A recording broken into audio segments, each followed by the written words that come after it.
Welcome to the Deep Dive, the show that really tries to cut through the noise. You get right to the heart of things. Exactly. And today, we're looking at something, well, kind of chilling. Businesses that seem to have it all, brilliant product, amazing talent, tons of capital. And they fail.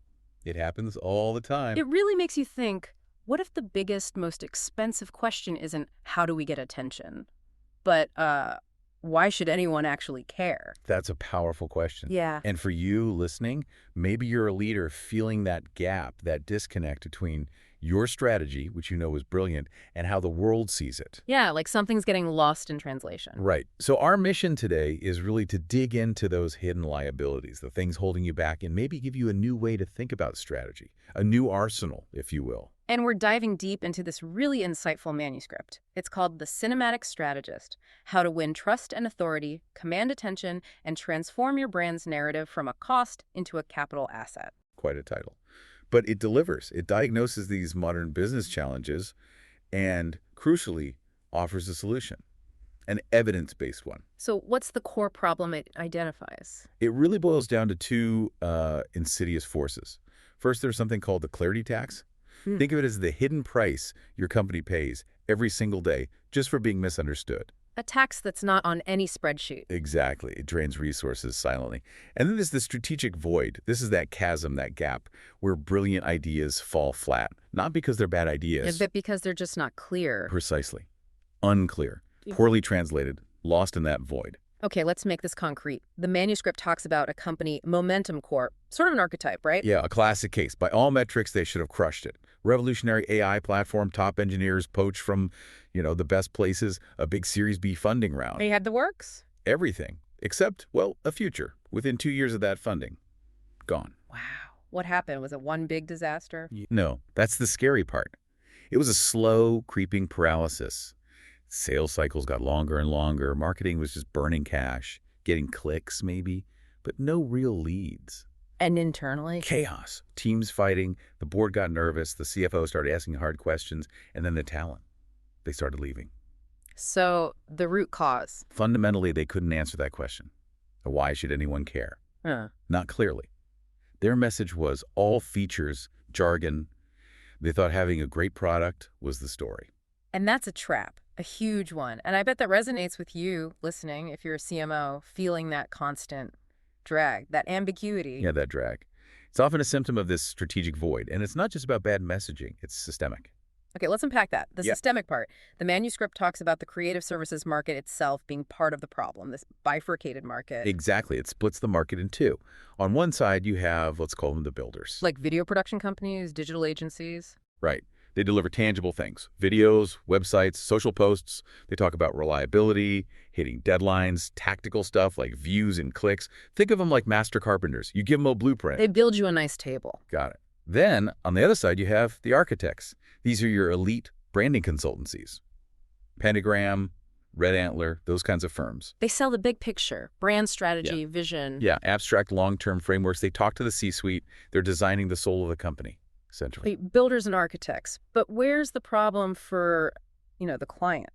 For you? The problem is the market forces you to be the unpaid general contractor. Ah. You pay a fortune for the architect's brilliant 100-page strategy PDF. Then you have to somehow boil that down into a 2-page brief for a builder who wasn't even in the room for the strategy talks. So the risk of translation, it all falls on you. Completely. That's where the strategic void opens wide. It's like asking a Michelin star chef to design a meal, then just handing the shopping list to a line cook. And expecting the same result. Yeah, okay. And it's deeper than just a bad handoff. Because strategy itself isn't one thing, right? You've got business strategy, McKinsey, Bain talking numbers, market share, CFO language. Quantitative stuff. Right. You got brand and design strategy, pentagram talking, emotion, perception, CMO language, qualitative. 2 different languages, almost. Fundamentally. Yeah. And that disconnect fuels the void. Okay, so this void, this disconnect, Yeah. It leads to actual damage, right? What the manuscript calls the anatomy of value leakage. What does that look like on the ground? Well, first, you get message dilution. Complex ideas get flattened into simplistic taglines. Everything becomes inconsistent. Like that Tropicana redesign. Perfect example, Yeah. 2009. They ditched the iconic orange with a straw for a generic juice glass. Looked cleaner, maybe, but sales dropped 20%. It diluted the core visual message people recognize. Okay, message dilution. What else? Loss of intent. The emotional heart of the brand, the why, gets sacrificed for the functional what. The work feels hollow. Correct, maybe, but soulless. You lose the feel. Exactly. And finally, internal misalignment, the fractured brand problem. Marketing says one thing, sales says another, product builds something else. You get conflicting customer experiences, internal civil wars. And we've seen massive public examples of this, haven't we? Like New Coke back in '85. Oh yeah, the classic. A taste test said people preferred the new formula, but it was a disaster. Why? Because it totally missed Coca-Cola's deep emotional connection. The nostalgia, the American identity piece, it was a total loss of intent, strategy disconnected from feeling. Right. And Google Glass. Tech marvel, right? Absolutely. But Google never clearly answered, why do I, an average person, need this? The message was diluted, confusing. So the narrative became glass holes. Estimated loss, almost $900 million. Ouch. And then there's Quibi. Huge backing. $1.75 billion. Yeah. Failed in 6 months. Their whole on-the-go strategy launched smack in the middle of a pandemic when no one was going anywhere. Talk about misalignment. Catastrophic. Plus, you couldn't even share the content easily. Killed any chance of organic buzz. Nearly $2 billion down the drain. These aren't small mistakes. Not at all. And what's really crucial here, or the manuscript hammers home, is that this isn't a soft problem. This confusion has a hard cost. The clarity tax. Okay, quantify that for us. It's staggering. Poor communication costs U.S. businesses an estimated $1.2 trillion annually. Trillion? With a T. For big companies, that's an average of over $62 million a year. And for your organization, listening right now, the estimate is somewhere between $12,500 and $26,000 in lost productivity. Per employee. Per year. Wow. That's huge. And you pay it whether you realize it or not. It's a non-discretionary cost, baked in, Uh-huh. and it hits you internally and externally. Okay, let's break that down. The internal deficit first, the rot from within. Yeah. Think about the cost of confusion. Over a quarter, 28% of missed project deadlines are blamed on poor communication. Not technical issues, just people not understanding each other. That's wild. Knowledge workers lose almost a full day of productivity every week due to communication breakdowns. That's a massive financial drain, just evaporated time and effort. And that impacts engagement, I assume. Hugely. It fuels the productivity drain. Only about 31% of U.S. employees feel engaged. Clarity of expectations is way down. And misaligned teams, they lose 20–25% productivity. It's like having a 4-day work week, but not in a good way. And people leave because of it. Absolutely. Talent exodus. 63% of employees have thought about quitting specifically because of bad communication. And replacing someone costs 1.5 to 2 times their salary. It's a leaky bucket you don't even realize is leaking. And the ultimate cost internally. A strategy sinkhole. The manuscript uses BMW in 2019. CEO announces a big EV push. Days later, his own head of development publicly contradicts him. That kind of misalignment puts billions in revenue at risk, like $55 million a day potentially. Because the strategy isn't clear or agreed upon. Exactly. Executive teams are only about 70% aligned on goals. That 30% gap, that's the sinkhole where strategy goes to die. So bottom line for internal costs, for, say, a 500-person company. The estimated internal clarity tax could easily top $26 million annually. Just evaporating. Okay. That's terrifying. What about the external deficit? How does the market punish confusion? Well, first, there's the marketing black hole. Estimates suggest up to 60% of marketing budgets get wasted because the strategy isn't clear. You end up talking to everyone, which means you're really talking to no one effectively. Spray and pray. Pretty much. Then, the conversion cliff. Your funnel might be optimized, your ad's great, but if the value proposition is fuzzy when people land, they bounce. Clear messaging can boost conversions 38%, even 64%. That's straight revenue lift. And the classic sales versus marketing fight. Oh yeah, the sales marketing civil war. Get this, 60–70% of marketing content, never even used by sales. Seriously, why? Because it doesn't work in the real world. It doesn't resonate. So sales teams create their own rogue materials. Total waste, total disconnect, all because there's no unified story. And what about customers? The revolving door of customers. Unclear messaging attracts the wrong people, people who churn quickly. 75% of shoppers have actually stopped using a brand because the messaging or values felt unclear or conflicted. That hits your recurring revenue hard. So let's put a number on that external cost. For maybe a $50 million company? With, say, a $5 million marketing budget, The external clarity tax could easily be over $22 million a year. Wow. Add internal and external. You're talking nearly $50 million potentially lost to fog. Exactly, to lack of clarity. And compounding all this is the fundamental failure of the attention economy. Right. This is where things get really interesting, isn't it? The old playbook is broken. Totally broken. Chasing attention, the cost has gone through the roof, 7 to 9 times higher over the last couple of decades, even adjusted for inflation. We're paying way more. For way less. The quality of that attention has tanked. Remember when almost everyone watched a whole TV ad? 97% in the 90s? Now it's under 20%. It's a negative ROI death spiral. So why do people keep doing it? Because of the illusion of influence.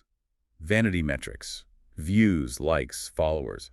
They look good on a dashboard. But they don't equal sales. Weak correlation to revenue or profit. It creates empty growth. You spend a ton, the numbers go up, but the business isn't actually healthier.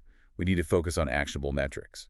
Customer lifetime value, conversion rates, net promoter score, retention, things that actually reflect business health. And the core idea here, attention without trust. Attention without trust is a liability. That's the thesis.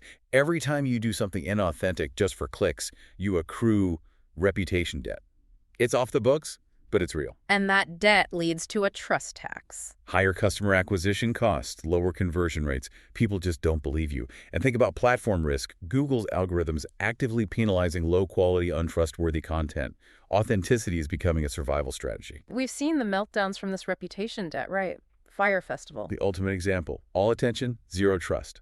$26 million defrauded, total collapse, jail time. The second the trust evaporated, the valuation vanished. Or Pepsi's Kendall Jenner ad, pulled in 24 hours. Huge budget. Millions in production, maybe up to $100 million in media spend, just poof, gone. Plus the long-term damage to credibility.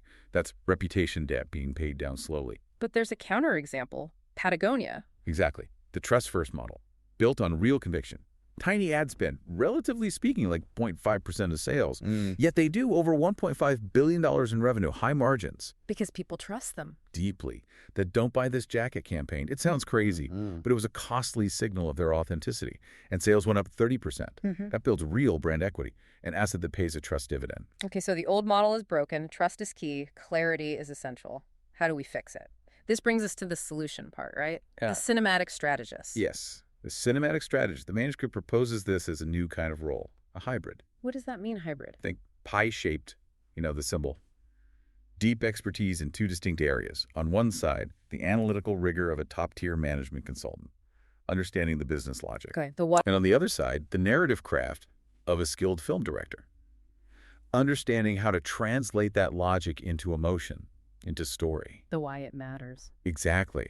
This isn't just a videographer. It's a business strategist who wields cinema as a tool to achieve high-stakes business outcomes, focused on conviction, measurable results. So what are their core skills? 3 things. First, architectural perception.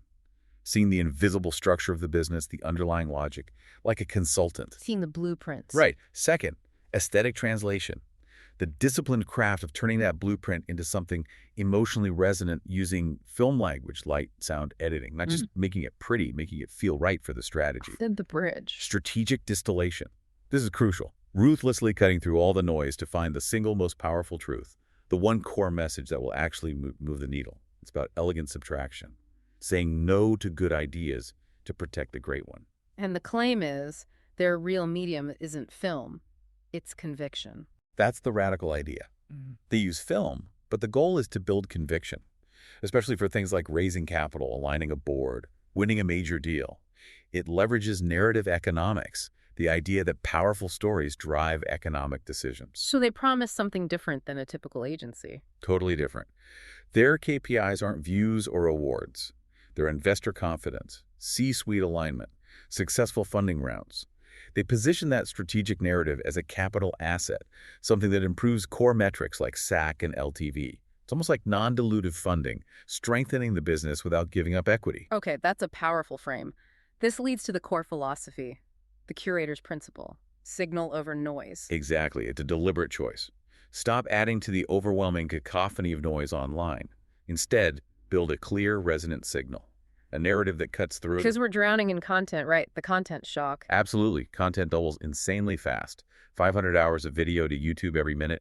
Marketers get trapped on the content treadmill, just churning stuff out. And the platforms themselves almost force you to pay the attention tax. Right. Organic reach has collapsed. Facebook, Instagram.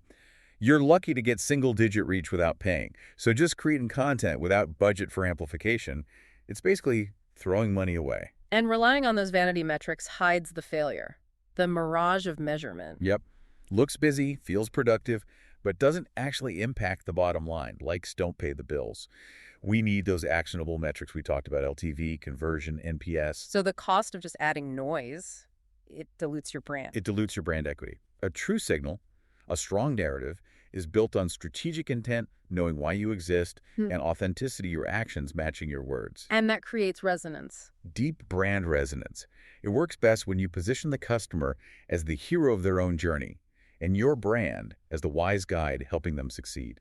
Think Dove's Real Beauty, sales up 700%. Or Nike's Just Do It. It's not about shoes, it's about potential. And there's a real financial case for this. Brand equity as enterprise value. Absolutely. A strong narrative lowers your cost to acquire customers, increases their lifetime value, gives you pricing power. Brand itself accounts for over 30% of the stock market value of S&P 500 companies. Strong brands command valuation premiums of 50, even 100%. So investing in brand isn't just marketing expense. It should be treated as capital expenditure, CapEx, an investment in a long-term asset that generates returns, not just an operational cost to be minimized. Okay, this is shifting perspective significantly. And then the neuroscience. This stuff actually changes brains. This is where it gets really cool. Powerful storytelling isn't just art. It's applied neuroscience. Tell me about neural coupling. Research by Yuri Hassan at Princeton. When someone tells a compelling story, the listener's brain activity literally starts to synchronize with the storyteller's brain. Like tuning into the same frequency. Exactly. And the stronger that coupling, the better the comprehension. Data points are hard for the brain to process individually. A story, it's a prepackaged pattern. It's the most efficient way we have to implant complex ideas. Wow. Okay. And oxytocin. That's the trust hormone. Yeah, Dr. Polzak's work, character-driven stories, ones with emotional arcs, trigger oxytocin release. That's the neurochemical of trust, empathy, connection. And that leads to action. Crucially, yes. Zach found the amount of oxytocin release predicted if people would do things like donate money after hearing a story. It directly links story trust action. So we can actually engineer conviction. That's the idea behind the framework we'll discuss, the curated visual process, CVP. Yeah. It uses cinematic tools to first achieve that neural coupling, get brains in sync. Then it embeds emotion strategically to trigger that oxytocin response, compelling belief in action. Which explains why a list of features is forgettable, but a single customer success story sticks. Precisely. One taps into biology, the other doesn't. This raises a big question, though. What kind of story is most powerful? Business usually says customer is king, right? Customer first. That's the standard advice. The Manuscript calls that level 2 thinking, world serving. Understanding existing needs, optimizing for them, it's important. But the truly iconic brands, the ones that change the world, they often operate from level 1. They start with a conviction, a manifesto. They are world-bending. This is the conviction-first doctrine. Okay, world-bending versus world-serving. What's the real difference in their DNA? Why those terms? It's about where they start. Level 2 brands react to the world. They find a need and fill it. They optimize within the current rules. Level 1 brands, they impose a vision. We have a deep belief about how the world should be, and they build that future, even if the market isn't asking for it yet. They lead, they don't follow demand. Often they create the demand by showing people something they didn't know they wanted. They operate from conviction, not consensus. Okay, give me examples of level 1 world-bending brands. Patagonia, core conviction. Save our home planet. That don't buy this jacket ad wasn't a stunt. It was living their conviction. A costly signal of authenticity. And sales went up. Incredible. Who else? Apple under Steve Jobs. Conviction. Technology is a tool for human potential at the intersection of tech and liberal arts. He ignored market research, killed popular products like the floppy drive. Think different wasn't just a tagline, it was his operating system. He bent the world to his vision. Tesla, clear mission, right? Absolutely. Accelerate the world's transition to sustainable energy. Musk defied all auto industry norms, direct sales, building their own charging network, created the premium EV market from scratch. It also shows the risk, though. when conviction is tied so tightly to one founder. Good point. Any others? Early Nike, obsessed with unlocking athlete potential. Bowerman ruining waffle irons to make better soles. Betting the farm on Michael Jordan even when the NBA banned the shoes. They didn't just sell gear, they redefined what athlete meant, creating a massive new market. Okay, those are powerful examples. Now, contrast that with level 2 world serving brands. Who fits there? Amazon, the absolute master of customer obsession. The empty chair in meetings, working backwards from the customer need, brilliant execution within a known paradigm, but maybe less likely to invent a totally new paradigm, can lead to strategic aimlessness if the customer need isn't clear. Makes sense. Netflix. Genius at data-driven engagement. That recommendation engine knows you better than you know yourself. But the loyalty feels transactional, algorithmic, vulnerable if someone builds a better algorithm or has hotter content. And Stitch Fix, the personalization company. Perfect example of level 2 brilliance. Hyper-personalization based on customer data. Yeah. Amazing at reacting to your stated preferences. But it creates an innovator's ceiling. It's a perfect reactor, not a creator of the next big trend. It serves beautifully, but doesn't lead fashion. So the takeaway is? Conviction creates the world. Customer focus optimizes within it and defends it. And that core DNA, level 1 or level 2, it's almost impossible to change once a company is established. If you want to build something truly iconic, truly world-bending, it has to start with conviction. Okay. Deep stuff. So how do we actually do this? How do we apply it? This brings us to the curated visual process, CVP. Yes, this is the Manuscript's proposed operating system, a structured way to bridge that strategic void we talked about. It's rigorous, disciplined, and importantly, has validation gateways built in to de-risk the whole creative investment. Sounds methodical. How does it start? Phase 1, narrative deep dive is corporate therapy. Forget just taking a brief. This is a deep strategic interrogation. We ask things like, what's the single most critical business goal this needs to achieve? Who is the one audience whose conviction matters most right now? What must they believe tomorrow that they don't believe today? And crucially, what story can only your company authentically tell? So it forces alignment right at the start. Exactly. It prevents that hollow asset problem of beautiful film or campaign that's strategically bankrupt because leadership wasn't actually aligned on the core message. The output is a tight strategic narrative brief. And then the de-risking part, the 72-hour clarity test. This is the game changer. Think of it like an MVP, but for narrative. Before you spend big money on production, we create low-cost narrative prototypes, could be animatics, storyboards, even just text concepts. Okay, and then? We expose these prototypes to a panel of your ideal target audience, investors, customers, whoever matters most. And within 72 hours, we measure 3 things. Clarity, did they get it? Resonance, did it connect emotionally? And conviction, did it change their belief or intent? So you get actual data before committing the big budget. Precisely. It moves creative approval from being an act of faith, based on gut feel, to being based on evidence. You know if the story works before you shoot a single frame. Is there a case study showing this in action? Yes, the manuscript details the Finterra case study. Finterra was a Series B fintech prepping for their Series C raise, had $100K budgeted for a big vision film. Sounds standard. What was the hidden risk? Leadership was totally unaligned on the core story. The CEO saw them as social visionaries. Head of product saw them as tech innovators. Head of sales saw them as pragmatic problem solvers. 3 different companies in one. That $100K film was heading straight for hollow asset territory.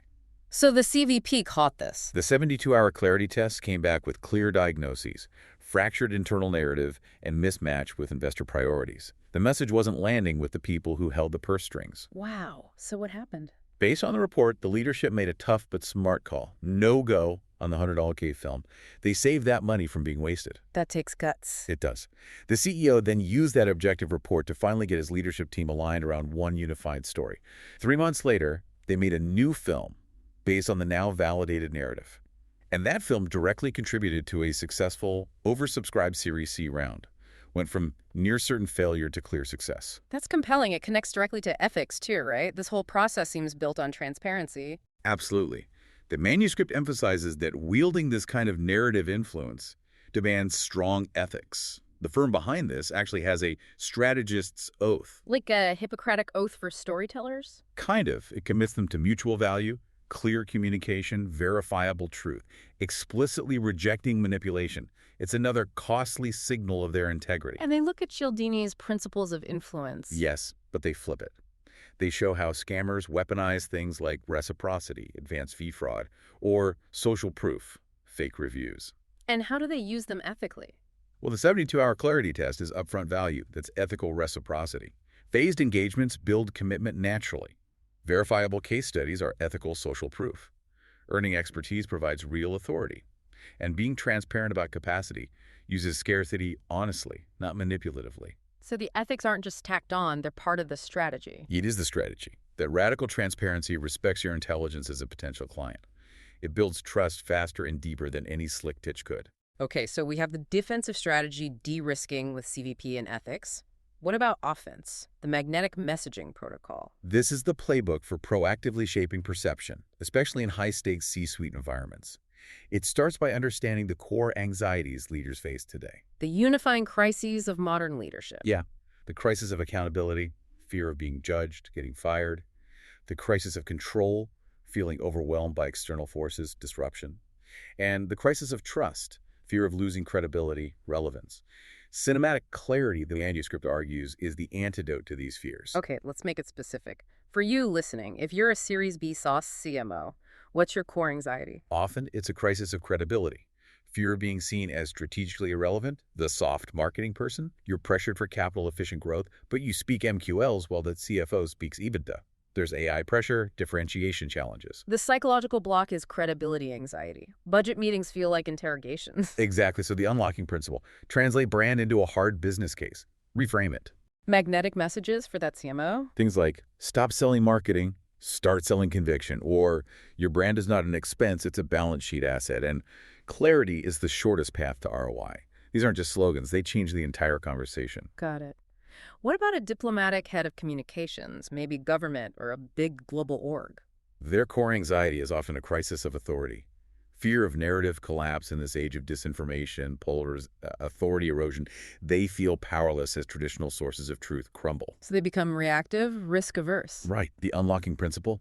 Seize narrative control, go on offense. Magnetic messages. Stop reacting to their narrative, start imposing yours. Or, in the war of stories, the best story wins. And even truth is not a defense, it is an offensive weapon. It's about proactive narrative dominance. Powerful. Okay, one more. The D2C luxury CEO. Their fear is often a crisis of relevance, cultural obsolescence. How does heritage stay relevant to Gen Z?